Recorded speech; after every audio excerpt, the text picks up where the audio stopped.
Bulk drug park వ్యతిరేక పోరాటంలో పీఠముడి పడింది. మత్స్యకారులతో కలెక్టర్ జరిపిన చర్చలు పురోగతి లేకుండానే ముగిశాయి. తమ ఊరికి తమను దూరం చేయొద్దని వేడుకుంటున్నారు. ప్రమాదకర పరిశ్రమలు పెట్టొద్దని గ్రామ సభలో నిర్ణయించారు. బల్క్ డ్రగ్ పార్క్ రద్దు చేయాలని గ్రామస్తులు కోరుతున్నారు.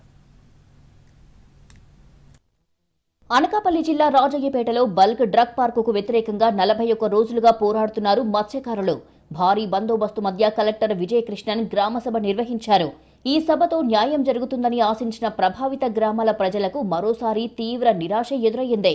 బల్క్ డ్రగ్ పార్క్ రద్దు ప్రకటన తప్ప ఇతర ప్రత్యామ్నాయాలు, హామీలు తమకు వద్దని ముక్త కంఠంతో చెప్పారు. గతంలో నిర్వహించిన ప్రజాభిప్రాయ సేకరణ ఏకపక్షంగా రాజకీయ పార్టీలకు అనుకూలంగా జరిగిందని స్థానికులు చెబుతున్నారు. దాంతో తమకు అన్యాయం జరిగిందని ఆవేదన వ్యక్తం చేశారు.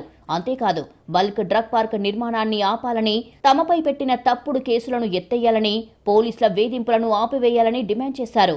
సముద్రం మీద ఆధారపడి జీవిస్తున్నామని, బల్క్ డ్రగ్ పార్క్తో చేపలు చనిపోతాయని, ప్రజలు రోగాలతో చనిపోతారని, జీవనోపాధి కోల్పోయే ప్రమాదం ఉందని కలెక్టర్కు వివరించారు. సో కలెక్టర్ మేడం మాకు ఆన్సర్ ఏమి ఇవ్వలేదు. ఇంకోటి ఏంటంటే మా పర్సనల్స్ అన్ని కలెక్టర్ మేడంకు చెప్పాము, అయినా మా ఆవేదన ఆమెకి తెలియలేదు.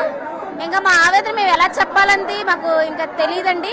సో ఆవిడ కూడా నా చేతిలో ఏమీ లేదని వెళ్ళిపోతే ఇంకా మేము ఎవరికి చెప్పాలండి? ఎవరు చెప్తే మా ఆవేదన అర్థం అవుతుంది.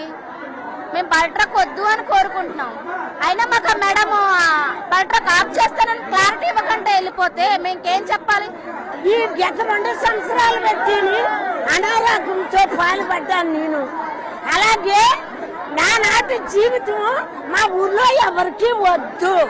బల్క్ డ్రగ్ పార్క్ నిర్మాణాన్ని ఆపే అంశం తమ పరిధిలో లేదన్నారు collector Vijayakrishnan.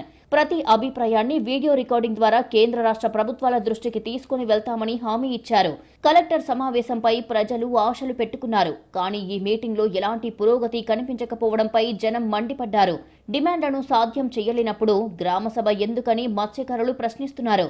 Bulk drug park నిర్మాణం ఆపకపోతే తమ పోరాటాన్ని మరింత ఉధృతం చేస్తామని హెచ్చరించారు.